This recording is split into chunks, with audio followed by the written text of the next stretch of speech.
Hi, my name is Sheldon Vas, and I'm doing a documentary on international student life. So I have an Indian student with me, and can you tell me about yourself and what motivated you to come to UK to for studies? Hello everyone, my name is Travis Vaz and I'm a international student from India. I did come here just because in order to further up with my career education and the UK universities provide a far more better degree and well-reputed degree than of my home country. That is the reason I did come here to fulfill my dreams and to further up with my studies. So when you first entered the UK, what was the experience? Like when some people say like it's too cold and all, and by looking at the social media, you must have watched from the social media. What was the experience? Based on the stipulations from my home country, they used to say that people going in UK will have a far more better future. They live a lavish lifestyle. They get much more money. But after looking at some reviews, blogs, and researching on the international student life, I did come to know that there were many struggles I was going to face. And on my first visit from India to UK, I did feel that based on the temperature and the climatic conditions, I did feel that it was going to be moderate, but to my surprise, it was really very cold. And I knew that further up going on, I will have a lot of problems.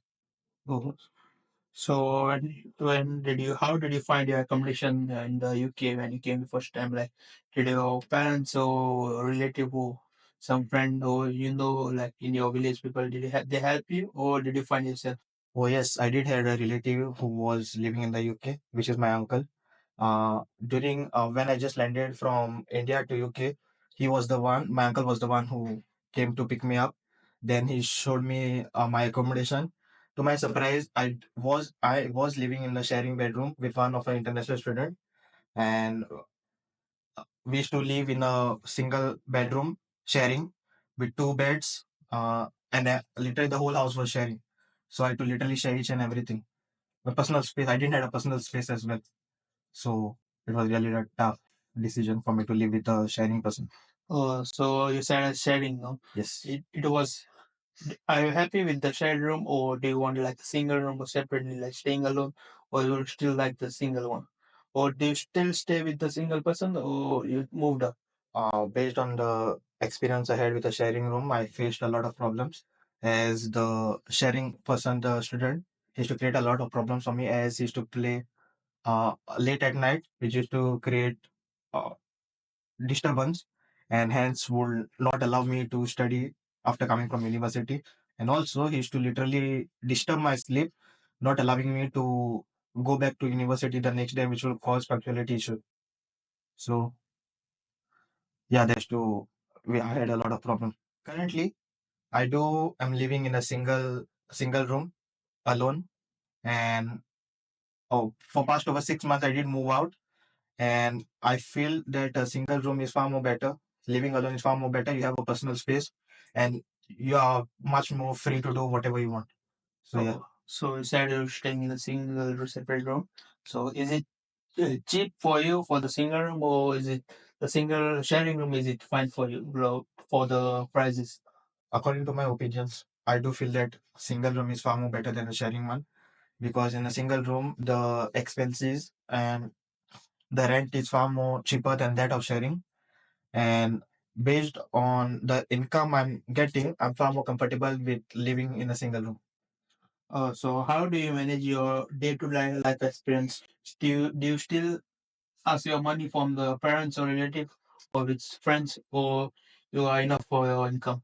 When I did enter UK, according to my age, I used to just work 10 hours a week legally because I was allowed to according to my visa.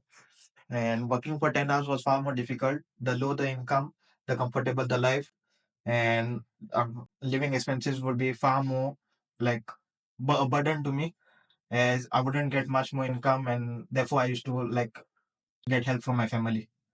Currently, I do work for 20 hours a week, which is far more better than that of 10 hours. And I'm very much comfortable with all my living expenses, my rent. I can like pay everything by myself. I'm independent and I hardly ask any like help and money aid from my parents. So are you currently happy with your current job and like you? are not happy or still you looking like a good job? And which company do you work like? Is it enough for your day-to-day life, the money like which you get for monthly? Currently, based on my recent situation, 20 hours a week is far more better than that of 10 hours. I'm very much comfortable with my life. I very much can pay everything, my expenses, my rent, my groceries, my traveling expenses. Before, traveling expenses was the issue for me. I should like literally, rather than taking up a train, I used to take buses because the more less the money income I used to get, I used to save it. So buses were cheaper than that of train, and I used to cut off my dinners and have limited groceries and my foods. Oh, so what's your plan after finishing your study? Will you go back to your country or will you stay with like a sponsorship job or you go back to your country? According to my research and my plans, I would like to stay in the UK and get a well-reputed sponsorship job, which will sponsor me to stay in the UK and work for full time. If in case I don't get or my plan fails, then I will go back to my home country and work in a well-reputed company. So thank you for having me, coming to with me for an interview. And this is the end of the interview.